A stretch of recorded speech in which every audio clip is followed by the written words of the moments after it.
I remember the night my life collapsed. Cold air burned my lungs while I stood outside the apartment that used to feel like my future. One small bag hung from my shoulder. That bag carried everything left from the life I believed was permanent. My phone screen glowed in my shaking hand.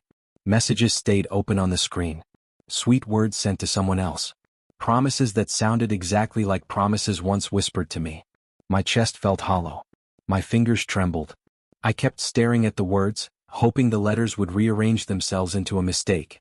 They did not change. Truth stayed there, bright and cruel, asking me to accept it that night was real and final for me alone. My phone buzzed again. Another message appeared. My throat tightened. I whispered, "Please, let this be wrong." My voice sounded small, like a stranger speaking through my mouth. The door behind me opened. "Why are you standing out here?" a familiar voice asked. My heart twisted. I slowly turned. "I saw the messages," I said. Silence filled the hallway. The face in front of me stayed calm. Too calm. "You went through my phone?" the voice replied. "I saw them by accident," I answered. I did not search. I did not spy. The truth just appeared. Another long pause. Then a quiet sigh. "Look," the voice said, "you are making this bigger than it is." My chest tightened again. "Bigger?" I whispered. "Those messages promise love. Those messages promise a future. Those messages sound like the words once promised to me." A shrug answered my pain. "It was nothing serious. Nothing serious." The words struck harder than any shout. "I gave everything," I said softly. "My savings, my time, my trust, my plans. I built my future around this home. That was your choice." My stomach dropped. "That was our plan," I replied. Another shrug. "I never forced anything." Cold spread through my arms. "I left my job because we agreed," I said. "You wanted a break. I moved here because we planned a life together. You wanted the apartment." My breath caught. Every promise suddenly turned into something weak and empty. "So I meant nothing?" I asked. A careless laugh echoed inside the hallway. "Come on. Do not be dramatic." My heart cracked in that moment. "I loved you," I said. "You will survive." I believed every word. "That was your mistake." My fingers tightened around the bag strap. Tears burned my eyes, but I refused to let them fall. "I gave loyalty," I whispered. "Look," the voice replied again, sounding impatient now. "You are acting like this is the end of the world." "It is the end of my world," I answered quietly. A long breath came from the doorway. "Then maybe you should leave." The sentence felt unreal. "Leave?" I repeated. "This apartment belongs to me." The hallway lights hummed softly. I stared at the familiar walls. Pictures once filled those walls. Memories once lived here. Now everything felt empty. "I thought this was our home," I said. "That idea existed in your head." My hands started shaking again. "So I pack my life into one bag and walk away?" Another shrug answered. "You will figure something out." The words landed like stones. "I trusted you." "You trusted too easily." Something inside me went silent. Not anger. Not sadness. Just silence. I slowly nodded. "Okay," I whispered. No protest followed. No apology appeared. The door stayed open while I stepped into the cold hallway.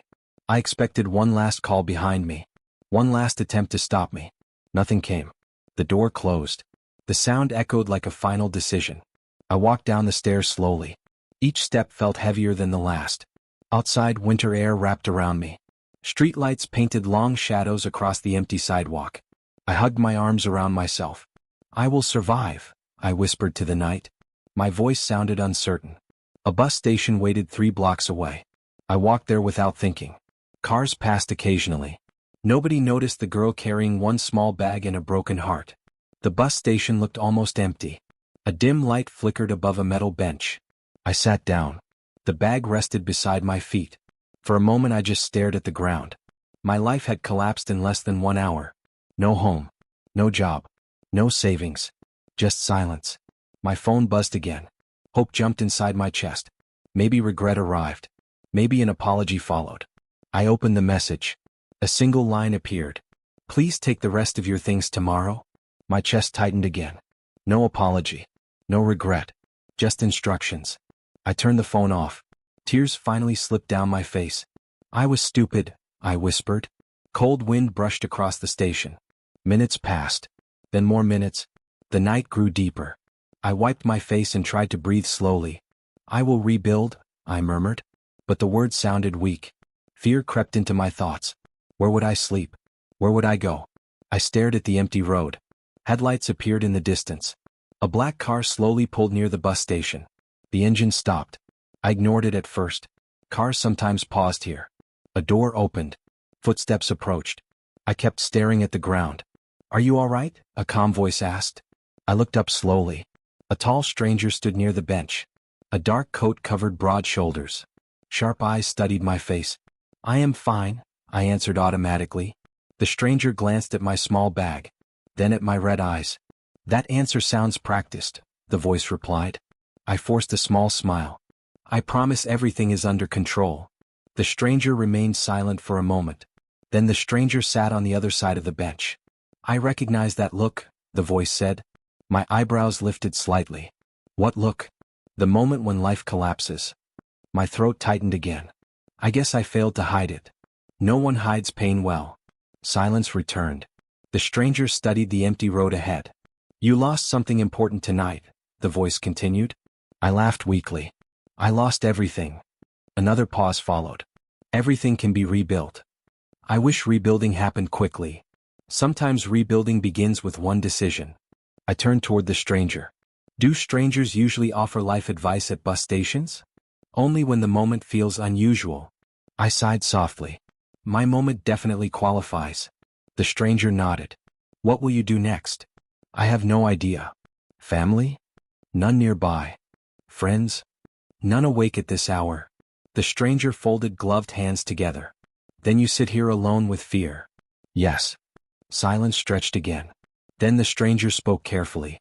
I need to ask something strange. My eyes narrowed. That sentence rarely leads anywhere good. Maybe tonight it will. I waited.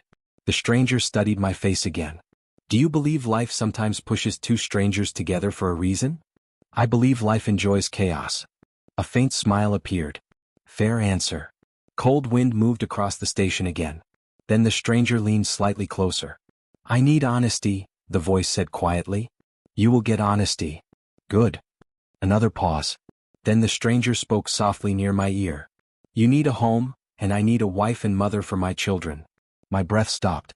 The words hung in the freezing night. Impossible. Unreal. I stared at the stranger. What did you just say? I whispered. I stared at the stranger. Cold wind brushed across the empty bus station, but I barely felt it anymore. You need a home, and I need a wife and mother for my children. The words echoed inside my head again. I blinked slowly. I must have heard that wrong, I said. The stranger shook his head once. You heard correctly. Silence fell between us. I studied the stranger's face carefully. Calm eyes. No mockery. No pity. Just seriousness. Is this some kind of joke? I asked. No. Because tonight is not the night for jokes. I know. I rubbed my cold hands together. You just met me, I said. Yes. And you offered marriage. Yes. My voice rose slightly. That makes absolutely no sense. The stranger nodded calmly. I agree. I stared harder. You agree? Yes. My confusion deepened. Then why say it? The stranger leaned back against the bench. Because sometimes unusual situations require unusual solutions. I let out a slow breath. Who are you? My name is Daniel. Daniel what? Daniel Hayes. The name meant nothing to me. Okay, Daniel Hayes, I said slowly. Explain this. Daniel folded his hands together. I will. I waited. My life is complicated, Daniel began. Most lives are. But mine involves two children who lost stability recently. My eyebrows pulled together. Lost stability? My divorce became final 3 months ago. I tilted my head slightly. Divorce explains a lot, but it does not explain why you offer marriage to strangers at bus stations. I am not offering romance. Good, I muttered. I am offering an arrangement. I crossed my arms. What kind of arrangement? A practical one. That sounds cold. It is honest. I studied him again. Continue. I need someone stable in my house, Daniel said. Someone kind. Someone patient. For what reason? For my children. Where is their mother? Daniel's jaw tightened slightly. She left.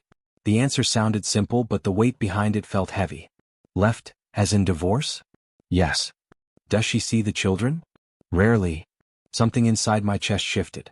How old are they? I asked quietly. 8 and 6. I looked down at my bag. Why me? Daniel answered without hesitation. I watched you for 20 minutes. My eyes widened. You watched me? Yes. That sounds slightly creepy. I stayed in my car. That does not help. Daniel almost smiled. I watched someone who looked completely broken, yet still polite to strangers. I frowned. What? You thanked the bus driver who stopped earlier. I blinked. I always thank people. Exactly.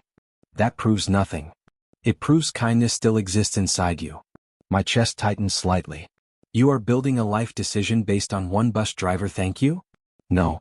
Then what? I also saw someone who has nowhere to go. I looked away. That part is true. Daniel's voice stayed calm. I am offering a home. In exchange for marriage. Yes. That sounds like a contract. It is a contract. I laughed softly. Wow. You prefer honesty, correct? Yes, but this level of honesty feels strange. Daniel reached into his coat pocket. My body tensed slightly. He pulled out a small photo. He handed it to me. I hesitated, then took it. 2 children smiled at the camera. A little girl with bright eyes. A younger boy holding a toy airplane. My chest softened immediately. Who are they? I asked quietly. Lily and Evan.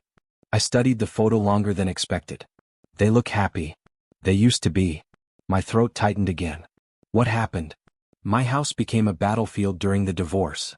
I winced. I understand that. Lily stopped talking at school. That is serious.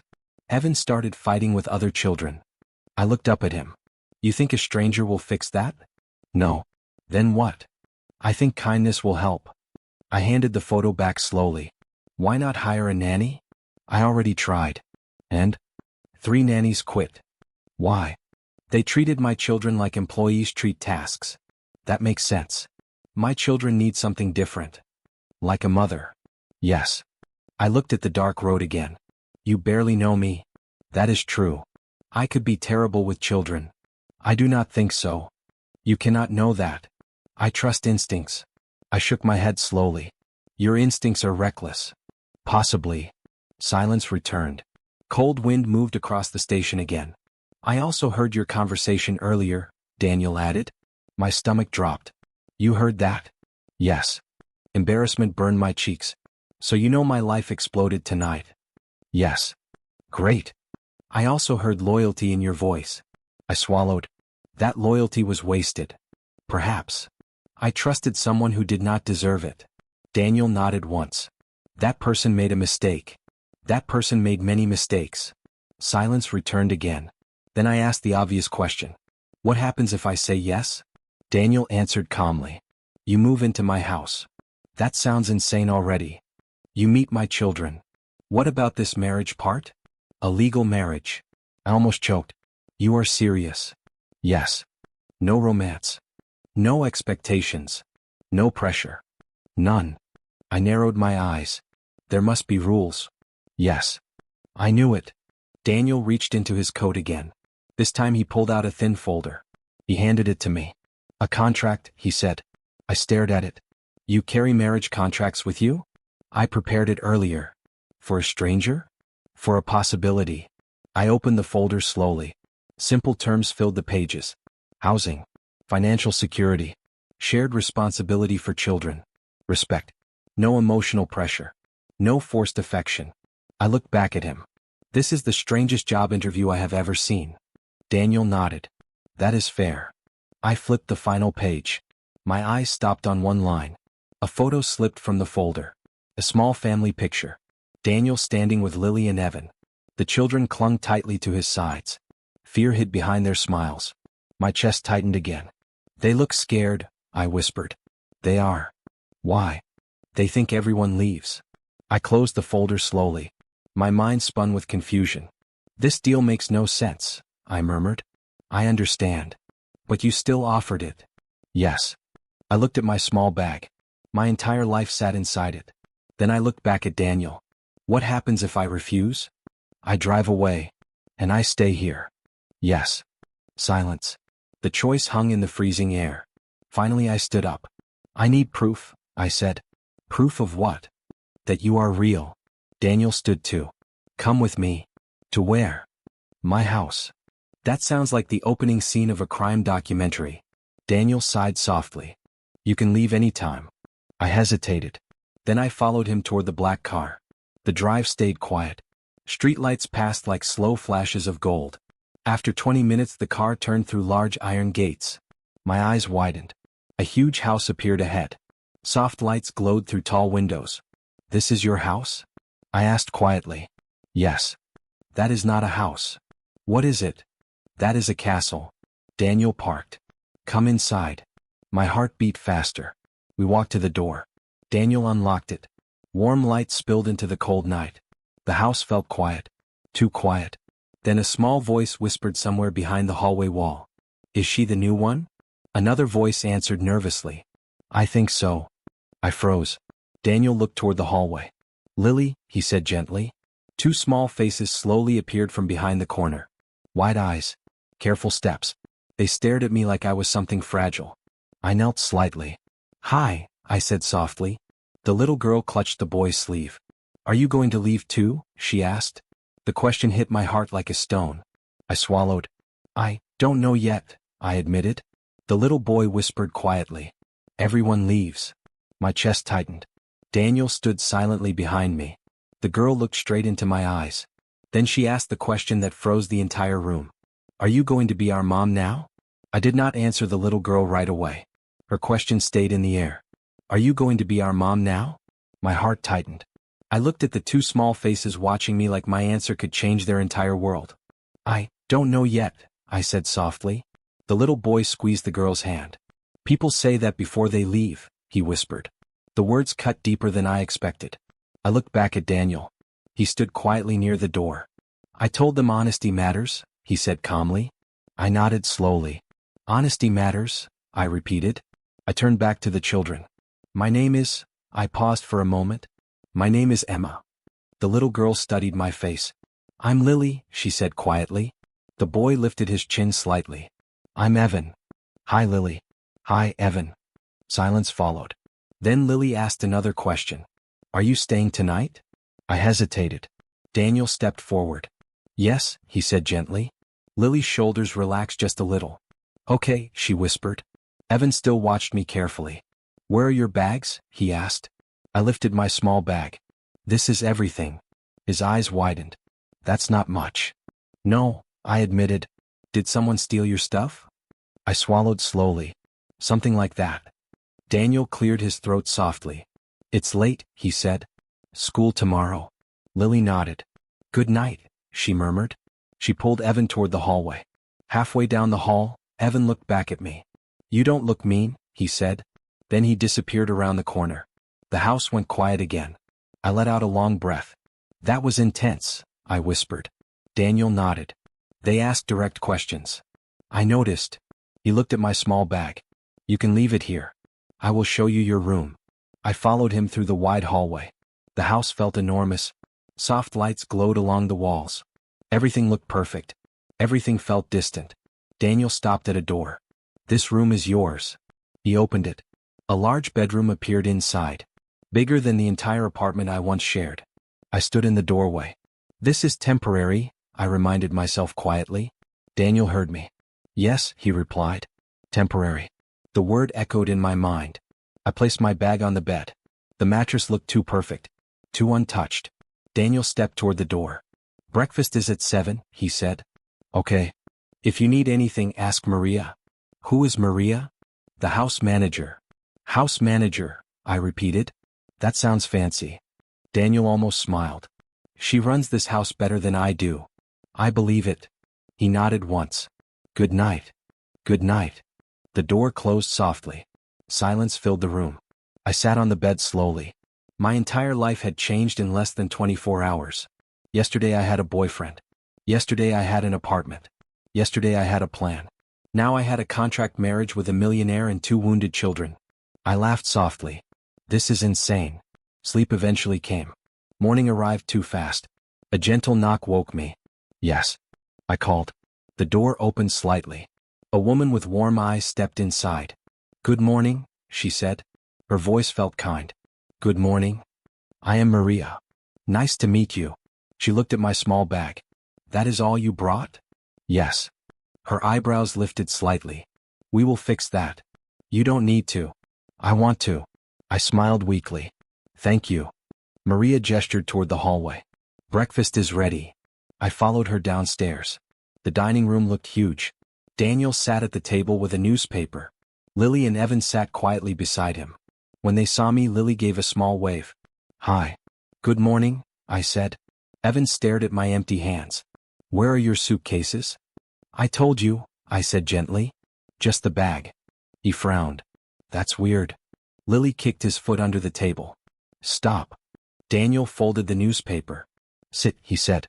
I sat slowly. Maria placed a plate in front of me. Eggs, toast, fruit. It looked like a hotel breakfast. Evan pointed at me suddenly. "Are you really married to Dad now?" I nearly choked on water. Daniel answered calmly. "Yes." Evan frowned again. "That happened fast." Lily whispered, "Everything here happens fast." The table went quiet. I looked at Daniel. "You did not warn me about interrogation." He shrugged slightly. "They ask what they think." Maria chuckled softly behind us. Breakfast ended quickly. Daniel stood. "I have a meeting." Evan looked up. "Work again?" "Yes." "You work too much." Daniel paused. "I know." Lily looked at me. "Are you staying here today?" "Yes." Her eyes brightened a little. "Good." Daniel grabbed his coat. Another man entered the room suddenly. Tall, sharp suit, serious face. Daniel looked at him. "Victor." The man nodded. Then his eyes moved toward me. "And this must be the new wife." His tone felt cold. I stood politely. "Nice to meet you." Victor studied me carefully. "How long have you known Daniel?" I hesitated. "Not long." "How not long?" Daniel stepped in. "That question is unnecessary." Victor ignored him. "I protect this company," he said calmly. "Company?" I asked. Victor looked back at me. "You did not know?" I glanced at Daniel. Daniel sighed quietly. Victor continued. "The Hayes Corporation supports this entire household." "I see." Victor crossed his arms. "And now a stranger suddenly becomes part of the family." The tension grew heavier. Daniel's voice sharpened. "Victor." Victor held up a hand. "I simply ask questions." He turned to me again. "Why did you marry Daniel?" I answered honestly. "Because I needed a home." Victor nodded slowly. "At least the honesty is refreshing." He turned toward Daniel. "This arrangement may create complications." Daniel's jaw tightened. "I will handle it." Victor's eyes returned to me one more time. "I hope you understand the responsibility you stepped into." I nodded. "I am learning." Victor left the room. The air felt lighter after he disappeared. I looked at Daniel. That man does not like me. He trusts very few people. Now I see why. Daniel checked his watch. "I need to go." Lily stood suddenly. "Wait." Daniel looked down. "Yes." Lily held something in her hand. A small framed photo. She walked toward me slowly. Then she placed the photo on the table in front of me. "This was our old family picture," she said quietly. I looked down. Daniel, Lily, Evan, and a beautiful woman standing beside them. "Claire." Lily pointed at the woman. "That's our mom." Silence filled the room. Then Lily looked back at me. "She used to live here too." Life inside the house slowly formed a rhythm. Not comfort. Not belonging. Just rhythm. Breakfast with Lily and Evan. Quiet conversations with Maria. Short talks with Daniel before he left for work. I reminded myself every morning. This is temporary. Still, the children started trusting me. That made everything more complicated. One morning Lily sat across from me at the kitchen island. "Do you know how to braid hair?" she asked. "Badly," I admitted. She pushed a hairbrush toward me. "Try." I smiled. "That sounds dangerous." Evan laughed. "Do it. I want to see." I stood behind Lily and gently gathered her hair. "This might look messy." "I don't care," Lily said. "Good attitude." Evan leaned forward. "Dad can't braid." "That does not surprise me." Daniel walked in at that moment. "I heard that," he said. Evan grinned. "You know it's true." Daniel poured coffee. "School starts in 20 minutes. Lily touched the braid I finished. "It's not bad." High praise, I said. Daniel studied the braid. You have talent. I disagree, I replied. Maria entered with a tray. Everyone ready? Evan grabbed his backpack. Yes. Lily slipped off the stool. Before leaving, she looked back at me. Will you still be here when we come home? I paused. Yes. Her shoulders relaxed. Good. The front door closed behind them. The house grew quiet again. Maria wiped the counter slowly. They already like you, she said. That happened faster than expected. Children recognize kindness. I sighed softly. I am still figuring out where I fit here. Maria smiled gently. Sometimes the heart decides before the mind. Before I could respond, Daniel returned. I have a meeting downtown, he said. Okay. I would like you to come. I blinked. Why? Lunch afterward. That sounds suspiciously normal. Daniel shrugged. Maybe normal is not bad. I grabbed my coat. All right. The car ride stayed quiet. The city looked busy and loud. Daniel parked outside a large building. This is the office, he said. The building towered above the street. Glass walls. Shiny metal. Your company? I asked. Yes.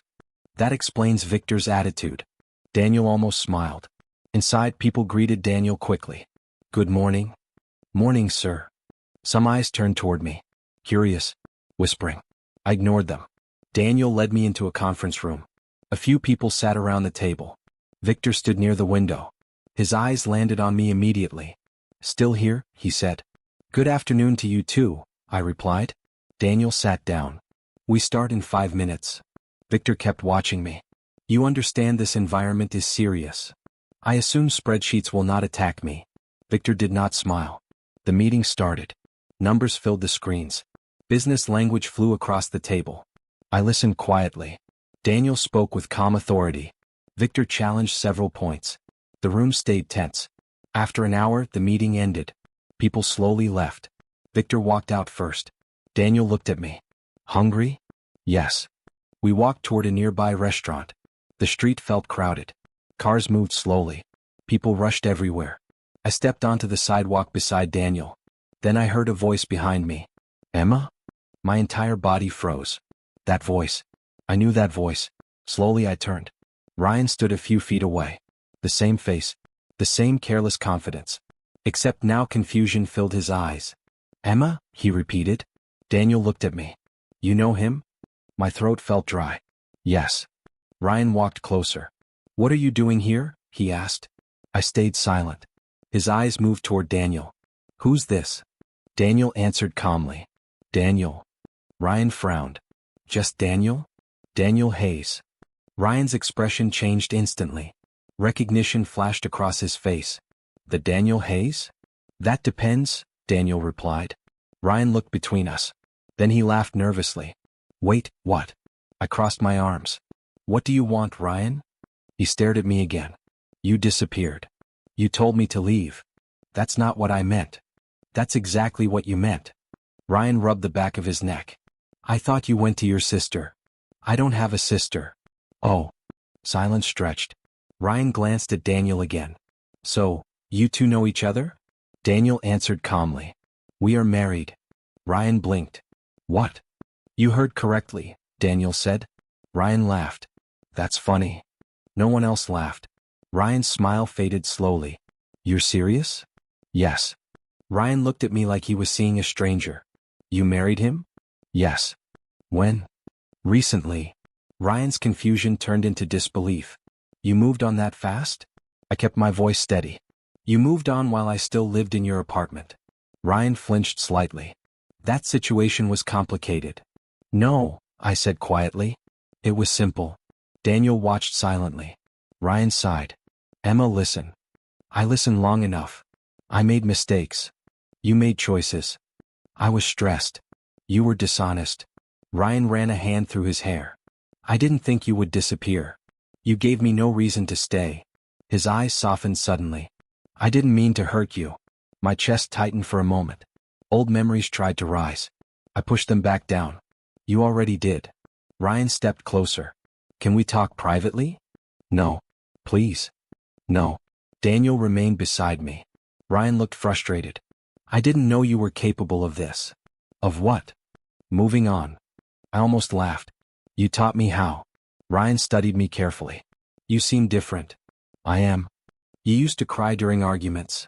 Not anymore. Ryan looked down for a moment. I regret how things ended.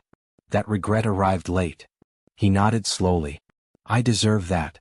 Silence hung between us. Then Ryan looked at Daniel again. You really married her? Yes. Ryan shook his head in disbelief. That's unbelievable. Daniel spoke calmly.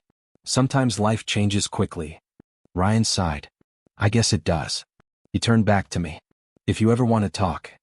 I don't. That door is closed? Yes. Ryan looked at the ground.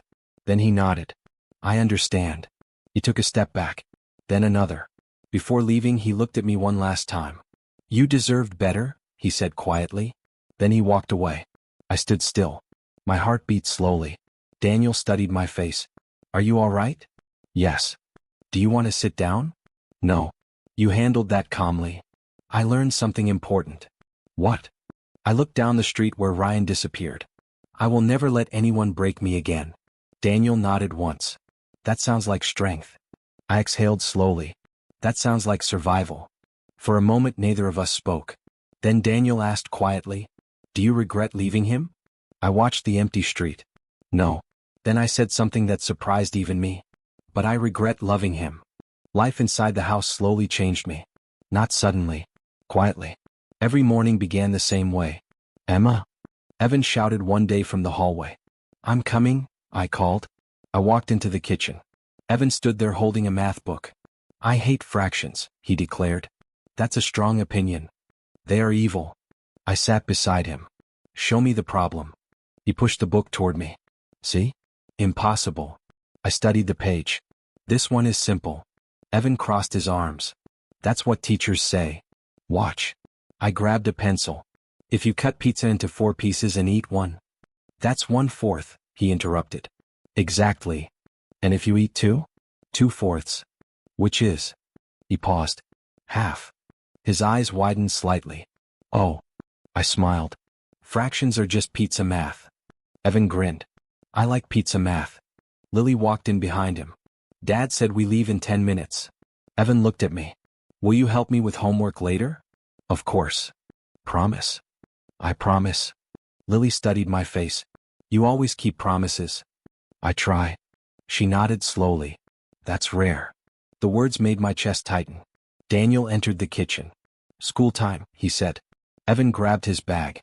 Emma helped me beat fractions. Daniel looked at me. Impressive. I used pizza. That explains it. Lily paused at the door. Emma? Yes. Will you come to my school play next week? My heart softened. Of course. Really? Yes. Her smile appeared quickly. Okay. The front door closed behind them. The house grew quiet again. Maria stood near the counter. You see the change? She asked. I feel it. The children laugh again. That matters. Maria poured coffee. You brought light back here. I'm still learning. She smiled. Learning is enough. Later that afternoon, Daniel returned early.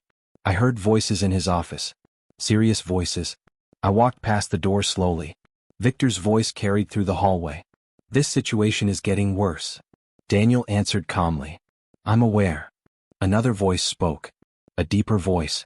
Confident. That company will collapse if pressure continues. I paused. Who is pushing? Daniel asked. Victor sighed. Marcus Reed.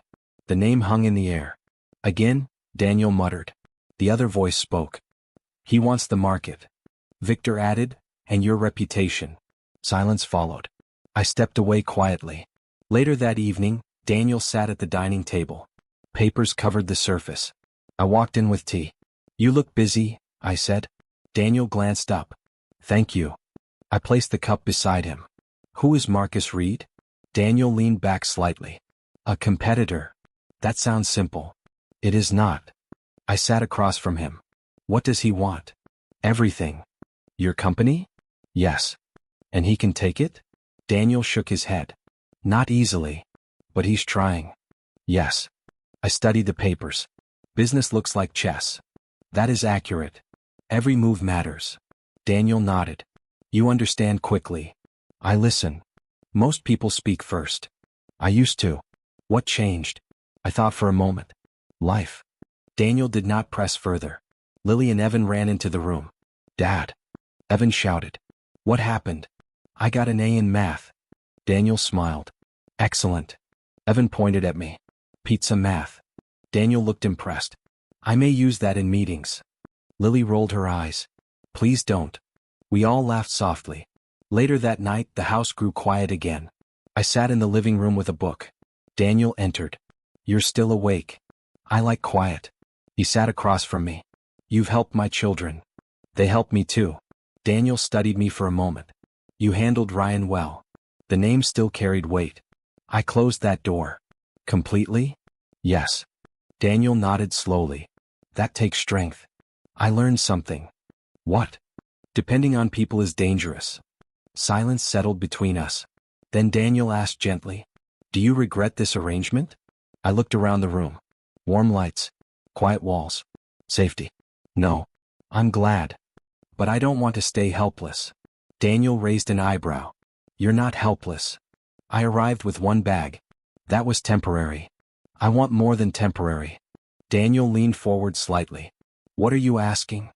I want to learn. Learn what? Business. He looked surprised. That world is complicated. So is life. Daniel considered my words.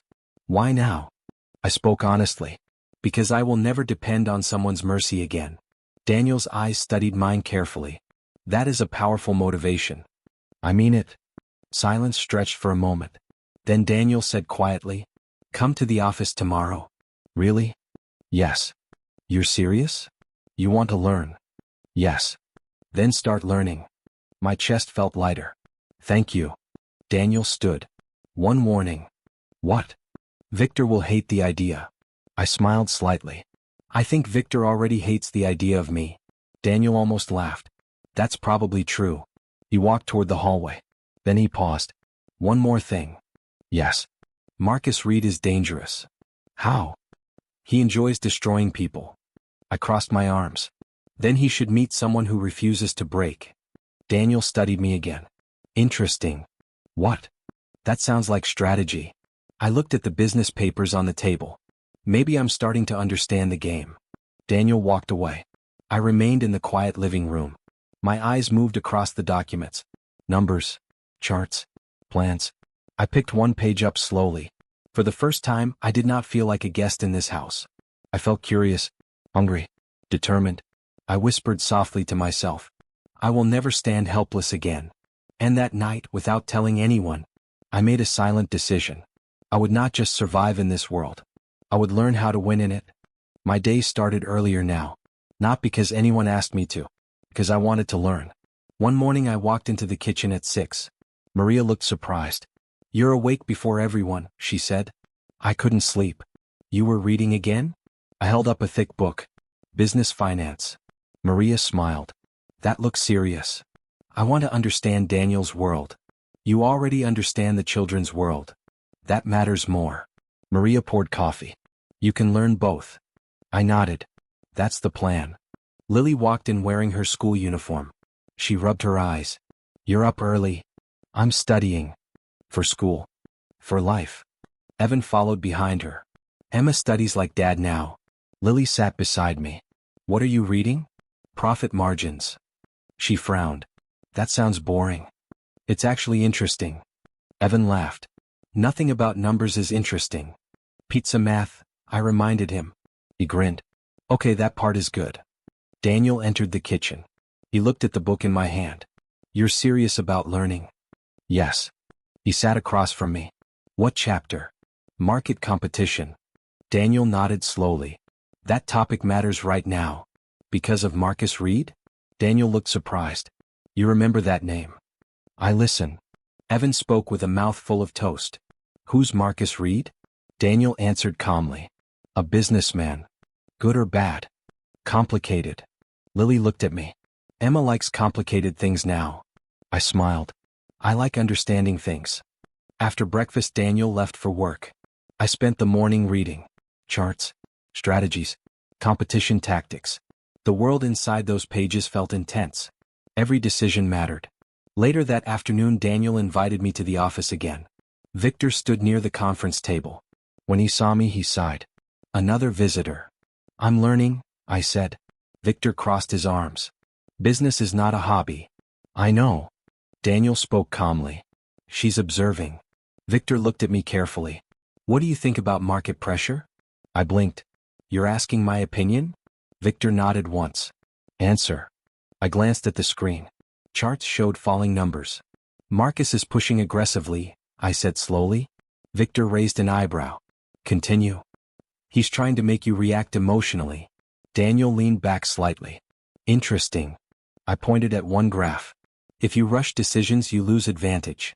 Victor studied the chart. And what would you do? Wait. Victor frowned. Waiting costs money. Panicking costs more. The room went quiet. Victor looked at Daniel. That answer is not foolish. Daniel smiled faintly. I told you she listens. Victor nodded once. Observation has value. It was the closest thing to praise I had heard from him. After the meeting, Daniel walked beside me in the hallway. You surprised Victor. That's rare. Extremely. I laughed softly. Good. Days passed quickly. Study. Office visits. Homework with Evan. Hair braiding with Lily.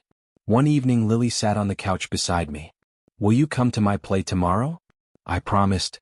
Dad misses things sometimes. I won't. She leaned against my shoulder. You're different from Mom. I stayed quiet. Lily continued softly. Mom liked parties. I like quiet. I like quiet too. Her words warmed my heart. Later that week I went downtown alone. I needed fresh air. The city street felt busy. I stepped into a small cafe. Then I heard a voice again. Emma. I turned slowly. Ryan stood near the door. My chest stayed calm this time. What do you want? I asked. He looked tired. I've been trying to reach you. I blocked your number. I noticed. He stepped closer. You look different. I feel different. Ryan glanced at my coat. New life. Yes. He rubbed his face. I made mistakes. You said that already? I mean it now. I crossed my arms. Why are you here? I wanted to apologize properly. You had that chance. Ryan sighed. I lost my job. I blinked slightly. Why? Bad investments. Karma sometimes moves quietly. I'm sorry to hear that, I said. Ryan looked surprised. That's all you say? What else should I say? You're not angry? No. You're not hurt. Not anymore. Ryan studied my face carefully. You really moved on. Yes. He looked down. I thought you would fight for us. I answered calmly. I fought alone for too long. Ryan nodded slowly. I deserve that. Yes. Silence hung between us. Ryan looked up again. Do you love him? The question surprised me. I respect him. That's not the same. No. Ryan took a deep breath. I wish I understood your value earlier. That lesson came late. He nodded. I guess it did. Ryan stepped back. I won't bother you again. That's wise. He gave a sad smile. You're stronger now. I had to be. Ryan turned toward the door. Then he paused. You always believed in me, he said quietly. Yes. And I threw that away. Yes. He walked out without another word. I sat there for a moment. Strangely calm. The broken girl from the bus station felt far away now. That night I returned home. Lily and Evan ran toward me. Emma? Evan shouted. Guess what? What? I passed my test. That's amazing. Lily held a paper in her hand. I practiced my lines. Show me. She stood straight and began acting. Her voice trembled at first. Then it grew stronger. When she finished, I clapped. That was perfect. She smiled proudly. Daniel watched from the hallway. You changed this house, he said quietly. I shook my head. No. Yes. The children did. Daniel studied me carefully. You changed too. I thought about that moment. The bus station. The cold bench. The stranger's offer. Yes, I said softly. I did. Daniel nodded. Confidence looks good on you. I smiled slightly. Confidence feels better. Later that night I opened another business book. The pages no longer felt intimidating. They felt like tools. I whispered to myself quietly. I'm not the girl who lost everything. I closed the book slowly. I'm the woman rebuilding everything. Life inside the house felt different now. Warmer. Not perfect, but real. One morning Evan rushed into the kitchen waving a phone. Emma, look. I looked up from the table. What happened? News. He placed the phone in front of me. A business headline filled the screen. Local investor under investigation after fraud claims. My chest tightened. I recognized the name immediately. Ryan. Lily leaned closer. Who is that? I answered carefully. Someone from my past. Evan frowned. Did he do something bad? I looked at the article again. Several dishonest deals had surfaced. Investors angry. Partners walking away. I think he made some bad choices, I said quietly. Daniel entered the room. What choices? I turned the phone toward him. Daniel read the headline silently. Then he nodded once. Karma works slowly, he said. Evan looked confused. What's karma? I smiled gently. It means actions come back later. Like pizza math? Something like that. Lily studied my face. You're not sad. No. Not even a little? I shook my head. That chapter ended already. Daniel handed the phone back. Focus on your breakfast. Later that afternoon I went to the office with Daniel again. The conference room looked tense. Victor stood near the screen. Charts filled the wall. Numbers dropping. Daniel sat at the head of the table. Victor spoke sharply. Marcus Reed increased pressure again. Another executive sighed. He's spreading rumors. About what? Daniel asked. Victor clicked a remote. A new headline appeared. Hayes Corporation facing financial instability. Daniel leaned back calmly. That's false. Victor nodded. Yes. But rumors travel faster than truth. The room felt heavy. One executive rubbed his forehead. If investors panic, we lose leverage. Victor crossed his arms. Marcus knows that. Silence stretched. Daniel finally looked at me. What do you think? The room froze. Victor raised an eyebrow. Are we asking everyone now? Daniel ignored the comment. What do you see? He asked me again. I looked at the screen carefully. Marcus was attacking reputation, not operations. That meant something. I spoke slowly. He wants reaction. Victor folded his arms tighter. Explain. If you respond aggressively, the rumors gain attention. Daniel nodded slightly. Continue. So don't respond loudly. Victor frowned. Doing nothing looks weak. Not nothing, I corrected. Then what? I pointed at the chart. Strengthen visible stability. Daniel leaned forward. How? Public partnerships. Victor tilted his head. Interesting. I continued. Announce new collaborations. Expand projects publicly. Daniel watched me carefully. That changes the narrative. Yes. Victor studied the screen. If growth becomes visible, rumors collapse. Daniel smiled faintly. Exactly. Victor finally looked at me again. That strategy might work. The words sounded almost respectful. The room grew quieter. Another executive nodded slowly. It shifts attention away from Marcus. Daniel closed the folder on the table. Prepare a partnership announcement. Victor looked surprised. So quickly? Yes. Victor nodded once. Understood. The meeting ended. As everyone left, Victor paused beside me. You observe carefully, he said. Thank you. You are not naive. I try not to be. Victor gave a small nod. Good. Then he walked away. Daniel stood beside me. You handled that well. I was nervous. It didn't show. That's good. Daniel looked thoughtful. You're becoming valuable. I smiled slightly. I'm becoming prepared. That evening the house felt lively. Evan ran through the hallway holding a toy airplane. Landing, he shouted. Lily chased him. Stop crashing into walls. Maria laughed from the kitchen. I watched them quietly. Something I never expected to find again. Lily suddenly tripped near the couch. She fell forward. I moved quickly and caught her. You okay? I asked. She nodded against my shoulder. Yeah. Her arms wrapped around me tightly. Thanks, Mom. The words slipped out naturally. Neither of us spoke for a second. Then Lily froze. Her eyes widened. I didn't mean. I hugged her gently. It's okay. You're not mad. Why would I be? Her voice sounded small. Because I called you Mom. My chest warmed in a way I couldn't explain. That word is not something to apologize for. Lily studied my face carefully. You didn't get upset. No. She relaxed slowly. Good. Evan walked into the room. What happened? Nothing, Lily said quickly. Then she looked at me again. Mom helped me. Evan froze. You said Mom? I know. He looked at me. Is that allowed? I smiled softly. If it feels right. Evan shrugged. Okay. Then he ran back to his airplane. Lily stayed beside me. Mom? She said again, testing the word. Yes. Her smile appeared slowly. I like that. Daniel watched from the hallway. He walked into the room quietly. I heard that. Lily looked nervous again. Are you mad? Daniel shook his head. No. He looked at me for a moment. Then back at Lily.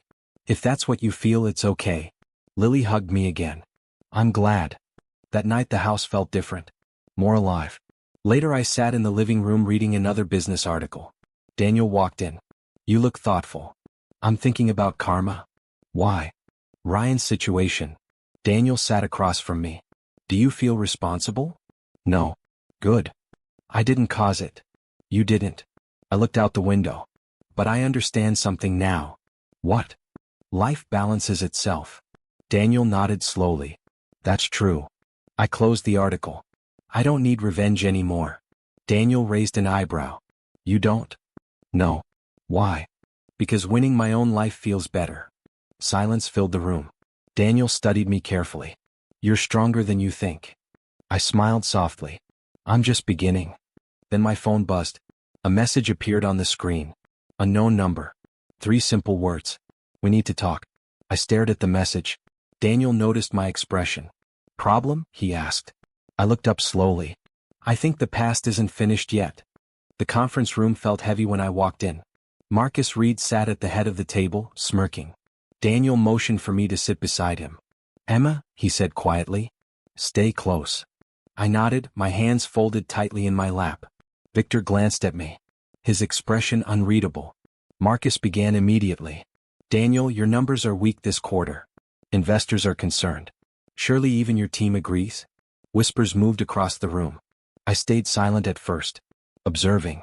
Marcus continued, confident. Perhaps it's time for new leadership, someone who understands the market better. I could feel the room's tension. Daniel exhaled slowly. Emma, your thoughts? I froze for a heartbeat, then remembered every late night, every chart, every lesson. I believe the focus should not be on panic, I began. All eyes turned toward me. Marcus raised an eyebrow. I've analyzed the market activity and identified weaknesses in your approach, Marcus.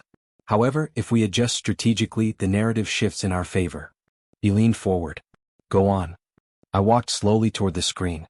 Instead of reacting to rumors, we emphasize growth projects. Public partnerships strengthen investor confidence. By highlighting stability and innovation, we prevent manipulation and mitigate losses. A silence fell. Marcus's smirk faltered. Victor narrowed his eyes. You've been keeping this to yourself? He asked sharply. I observed, analyzed, and prepared, I replied calmly. Prepared? Marcus echoed, voice sharp. For what? You're just the new spouse. Daniel's hand tightened around his pen. I looked directly at Marcus. Not just a spouse. I've been learning, observing, and now contributing. Your strategy relies on aggressive exposure. It creates risk. My plan addresses that risk before it escalates. Whispers spread across the room. Victor turned to Daniel. Her idea could actually prevent serious damage. Daniel's eyes met mine. A faint smile appeared. Marcus's confidence wavered. You're serious? He asked, his voice strained. I'm serious, I said. Are you undermining me? Marcus spat. No, I said firmly. I'm protecting the company. Protecting its people. Protecting stability. Daniel leaned back, observing quietly. Victor finally nodded. Implement this immediately. Marcus's face flushed. He opened his mouth but closed it again. I will see, he muttered. I returned to my seat. The room remained quiet. The weight of their realization pressed down on me. I wasn't invisible anymore. Not a temporary figure. Not just a name beside Daniel. I had a voice. A presence. Marcus sat stiffly, staring at me, disbelief written across his face. Across the room, Ryan lingered near the door. I caught his eye. His lips parted, but no words came. Regret filled his expression. Daniel looked at me then and I felt it, something new. Respect. Admiration. A partnership forming silently, unspoken. You handled that well, he said quietly once we were alone. I had to, I admitted. Not everyone can face someone like Marcus Reed calmly, he continued. I didn't feel calm, I whispered. But you were. Daniel's gaze lingered. You've changed everything today. I swallowed. I didn't do it for praise. No, he asked. I did it for myself. For the children. For this life. Daniel nodded slowly. That's powerful. The office emptied, leaving a heavy quiet. I remained seated for a few minutes, replaying the scene. The shift had begun. Not just in business but in how the world viewed me. I felt the power growing quietly inside. Confident. Silent. Steady. Later I walked through the hall with Lily and Evan. Did you win? Evan asked. I smiled. I helped. Lily leaned against me. You were amazing. I squeezed her hand. Thank you. At that moment I realized something important. I was no longer the girl who waited at a bus station. I was the woman quietly changing everything around her. That night, Ryan sent another message. I need to talk. I ignored it. Some lessons don't need revisiting. The first power shift had been made, and I was ready for the next. The knock on the door startled me late that evening. I opened it slowly. Ryan stood there. His eyes red, face tired. Emma, he began, voice hesitant. I folded my arms. You finally decided to show up, I said. I needed to explain, he whispered. I studied him carefully. Explain what? Ryan ran a hand through his hair. All the mistakes, the jealousy, the lies, everything I did that ruined us. I nodded slowly. I'm listening. He stepped closer. I was selfish. I thought I could control everything. I didn't think about you. About your life. I remained silent. Come. I hurt you. I lost you. And now I realize I can't get you back. Something strange happened. I didn't feel pain. Not the old pain. I know, I said quietly. His eyes widened. You're not angry? I am not, I admitted. You forgive me? He asked, hopeful. I shook my head. No. Some doors don't open again. His shoulders slumped. I deserved that, he muttered. You did. We stood in silence for a long moment. Then he asked the words I expected but dreaded. Do you want to try again? I looked past him toward the warm lights of the house. Some chapters are closed, I said firmly. Ryan swallowed hard. I never realized until now. Too late, I replied softly. He nodded.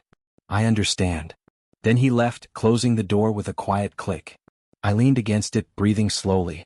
The past had arrived, and I had survived it. Later that week, Clara, Daniel's ex-wife, arrived unexpectedly. She stood in the grand hallway, perfect and poised. Emma, she said smoothly, do you really belong here? I took a deep breath.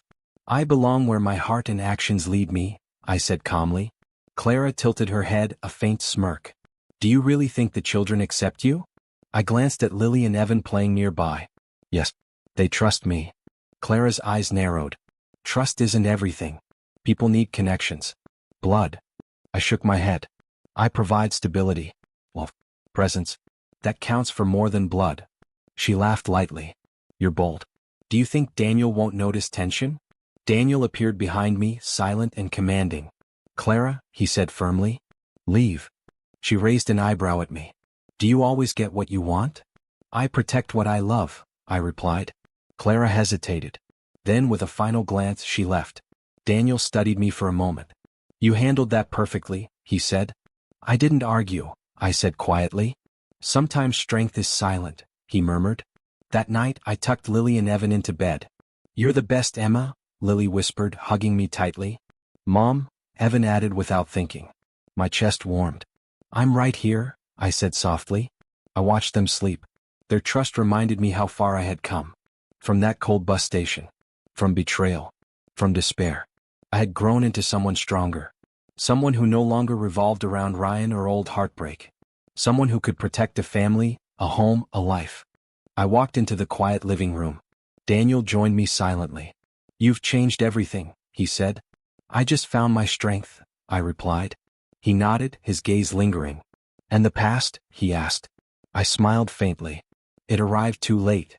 Daniel reached for my hand. I held it firmly, feeling the silent bond between us deepen. That night, the house felt warmer, safer, alive with trust, love, and unspoken strength. And I knew no one could ever break me again. The grand ballroom glittered with crystal chandeliers. Important people mingled in designer dresses and tailored suits. I felt a quiet tension beneath the surface. Marcus Reed arrived with his usual arrogance, scanning the room with a smug smile. Daniel stood near the stage, calm, composed, his hand briefly brushing mine. I whispered, "Stay close." He nodded. Marcus cleared his throat, stepping forward. "Ladies and gentlemen," he began, voice loud and confident. "We need to talk about financial instability at Hayes Corporation. Surely even investors see the cracks." Whispers spread across the room. Daniel remained still. I took a deep breath, stepping forward. "Excuse me," I said, my voice calm but firm. All eyes turned toward me. Marcus's smirk faltered slightly. I continued. "I've reviewed the data and strategies carefully. Marcus's accusations rely on misinformation, speculation, and selective numbers designed to mislead." The room grew silent. He laughed nervously. "Who are you to speak here?" "I am someone who has studied the company, its operations, and the market carefully for months," I replied. Victor stood behind Daniel, silent but attentive. Marcus attempted to interrupt. "Your insights are irrelevant." I held up my hand. "Please allow me to finish." He froze, a flicker of unease crossing his face. "Your campaign of fear and rumor relies on reaction," I said slowly. "If we focus on transparency, growth, and solid partnerships, your attempts lose power." I turned the screen toward the crowd, displaying charts, emails, and evidence of his manipulations. Gasps spread. Marcus's confident posture trembled. "I've documented every attempt to destabilize our company," I said, voice steady. "Every selective leak. Every exaggeration. Every false claim." Daniel placed a hand on my shoulder, silent support. The crowd murmured among themselves, shifting. Marcus stammered. This isn't possible," he whispered. "Yes, it is," I replied firmly. "And it is visible now to everyone." I clicked through emails, reports, and messages. One by one the lies fell apart. The room turned. Investors whispered. Executives nodded. The tide of doubt left Marcus isolated. He took a step back. How did you?" I held his gaze. I observed. I learned. I prepared. A hush settled across the ballroom. Ryan, standing near the edge of the room, watched silently. His eyes widened. He had seen the broken girl I once was. Now he saw me, strong, composed, unshakable. Marcus tried to speak again, but no one listened. Daniel finally spoke, calm but commanding. "Thank you, Emma." I glanced at him. "You did all the work," he said softly. I shook my head. I couldn't stand by and let him manipulate everyone. Victor approached Marcus, expression unreadable. "Your tactics are exposed," he said. "You miscalculated." Marcus's face paled. "You, Daniel stepped beside me, strong and unflinching. "Marcus Reed, your reputation is yours to repair." Marcus glanced at me one last time, realizing the woman before him was no longer the one who could be intimidated. He turned and left, defeated. The room slowly regained composure. People whispered quietly, some nodding toward me with newfound respect. Daniel's hand brushed mine again. "You handled that perfectly," he said. "I wasn't perfect," I whispered. "You were stronger than I imagined," he replied. I felt the weight of months of preparation lift. I remembered the helpless girl at the bus station. Cold, alone, vulnerable. She no longer existed. Lily ran into the ballroom, tugging at my dress. "You were amazing," she whispered. Evan nodded vigorously. "I knew you could do it." I hugged them both. "Yes, we did it together," I said softly. Daniel looked at me with admiration and something deeper, recognition of a true partner. The night continued, but for me the world had shifted. Marcus had tried to break us publicly. Instead, I had become unbreakable. Ryan watched from across the room, silent regret shadowing his face. And I realized, this was no longer about revenge. This was about reclaiming everything that was mine. And I had. The helpless girl was gone. The woman standing here now. She would never be forgotten. Even as applause filled the room, I felt a quiet, satisfied power settle inside me. The first public reversal was complete. And the next moves in this life, my life, were mine to make. The ballroom was quiet now, long after the crowd had left. Daniel and I walked through the empty hall, the chandeliers casting soft reflections on the polished floor. He stopped near the staircase and turned toward me. "Emma," he said, voice low and steady, "I need to ask you something, not about business." I froze slightly. "Not business?" I echoed. "No," he continued. "I want to know what you want." About everything. About us. About this family. I swallowed. My heart raced. The original arrangement had always been clear. Practical. Temporary. Safe. Now it felt different. I began but paused. I've been thinking about that a lot, I admitted. Daniel stepped closer. You've changed so much, Emma. You've transformed the children's lives, the house, me. Everything feels fuller because of you. I looked at him. Fear prickled at my chest. Fuller? I whispered. Yes, he said quietly. I didn't expect to feel this way. About anyone. But you're not just a presence here. You're part of this family. Part of me. I remembered the bus station. The betrayal. The nights I cried alone. The months of learning, observing, growing. Independence had been my armor. Strength my shield. And yet, I realized I didn't have to refuse connection to stay strong. I thought about Lily and Evan. The small moments. The way Lily's hand found mine at school drop-off. The way Evan's laughter filled the hallways.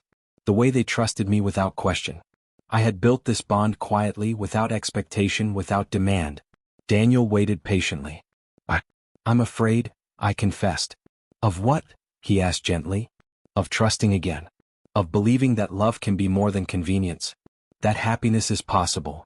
Daniel reached out and took my hand. I know, he said softly. I was afraid too. But Emma, we've faced everything together. You've shown strength, wisdom, and patience. I can't imagine this family without you. I felt tears prick my eyes. I blinked them back. And Ryan? I asked quietly. Daniel followed my gaze toward the window, where the city lights twinkled. What about him? His regret, his loss, I whispered. It reminds me of what happens when people fail to value love and time. Daniel nodded slowly. And we don't repeat that mistake. No, I said firmly. I looked back at Lily and Evan, sleeping peacefully upstairs. All those quiet moments, the bedtime stories, the braiding hair, the homework, the laughter, the tears, they had built trust, stability, and love. I realized that this life, this family, had given me something I thought I'd lost forever. Hope. Daniel tightened his grip on my hand. So, what do you choose? He asked. I took a deep breath, feeling the weight of every experience, every heartbreak, every victory. I choose to believe, I said slowly. Believe? He prompted. Yes, I whispered, voice gaining strength. I choose to believe that happiness is possible. That love can be real. That I can have a family without losing myself. I choose us. Daniel's expression softened, a mixture of relief, admiration, and something tender I hadn't allowed myself to feel in years. He cupped my face gently. You've made me the happiest man alive, he said. I let myself lean into him, the fear and uncertainty melting away. I've been brave, I said softly. I've survived betrayal, loss, loneliness. I know I can survive anything. But now I want more. I want connection. I want love. Daniel smiled. Then we'll face it together, he said. Every challenge, every joy, every quiet moment. I felt the room fade around us. Only the warmth between us remained. I remembered the girl at the bus station holding a single bag, scared, abandoned. She was gone. I was no longer defined by what I had lost. I was defined by what I chose. I looked into Daniel's eyes and saw trust, respect, and love reflected back at me. And I realized, happiness wasn't a distant dream. It was right here. I took a deep breath. Yes, I said again. I choose this future. With you. With them. With all of it. Daniel kissed my forehead gently, and in that simple touch, everything changed. I stepped back slightly, holding his hands in mine. For the first time, I whispered, I believe I deserve this. He nodded, eyes soft. You do. More than you know. I looked at Lily and Evan's empty rooms upstairs, feeling the love and trust that had grown quietly around us. This was my life now. My family. My choice. No regrets. No looking back. Only forward. And for the first time in years, I allowed myself to truly hope. I smiled, letting the weight of fear and doubt lift. The journey from betrayal to strength had brought me here. To love, to trust, to happiness. And I was ready to embrace it fully. No one, not even the past, could take this from me. This was my future. My choice. And I had made it. I stepped into the garden behind the house, the grass still damp from morning dew. Sunlight spilled across the yard, highlighting the laughter echoing from Lily and Evan as they ran freely across the lawn. The house behind me no longer felt like a place I merely inhabited. It felt like home. I took a deep breath, the scent of flowers and fresh air filling my lungs. Maria leaned on the porch railing, smiling proudly. "You did it, Emma," she said softly. I smiled, watching Lily trip over a small patch of grass and Evan chase after her with a toy airplane. "They're happy," I murmured. "And so are you," Maria replied gently. I nodded slowly, thinking back to the girl I had been. Cold, alone, abandoned at a bus station with nothing but a small bag. I remembered the betrayal that had shattered my world. Ryan's face flickered in my memory. Once a source of pain. Now nothing but distant regret. He had left town quietly, carrying a burden that could never rewrite the past. I didn't feel anger anymore. Only quiet closure. Daniel stepped beside me, his presence calm and steady. Looking at them, he said quietly, "Do you feel what I feel?" I glanced at him, noting the warmth in his eyes. "Partnership," I said softly. He raised an eyebrow. "Not rescue." I shook my head. "Not rescue. I chose this with you. That difference, it means everything." He smiled, and I felt the tension I had carried for years finally ease. Victor appeared near the porch, arms crossed, watching the children play. "I'll admit it," he said, voice neutral. "The house has changed. And so have you." I laughed softly. "I guess it takes time for people to notice real change." He smirked faintly, then nodded. Even he had recognized it. I walked across the garden, brushing my hand over the flowers along the pathway. "Emma?" Lily called, running toward me. Evan followed, panting, his airplane clutched tightly. "You're it," Lily shouted, grabbing my hand. "Catch me," Evan added. I laughed, letting them pull me into their game. Their trust and joy filled the air, a sound more powerful than any applause or approval I had ever received. Daniel joined us, and together we ran, the children's laughter blending with ours.